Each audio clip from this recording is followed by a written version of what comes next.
How to get $100 Walmart promo codes. Hello everyone, this is Lisa from Create, Login and Delete. Now let's get started. Launch your preferred browser. Here we go. Now type in Walmart coupon codes and search for it. With that, different website links will appear. You can just scroll down and go through these websites. Just scroll down.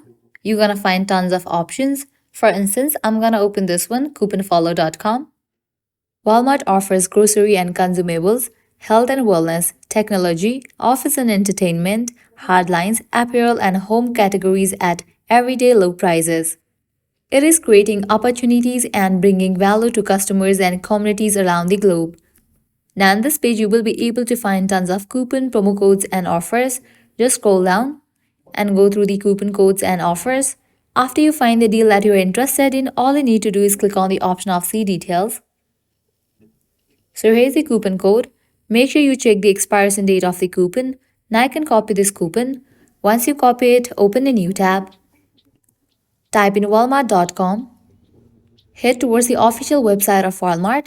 Now sign into your account. Now whenever you check out, use this promo code. So this way you can get up to $100 Walmart promo codes. At the end, if you guys find this video helpful, don't forget to like, share and subscribe to our channel. Thank you.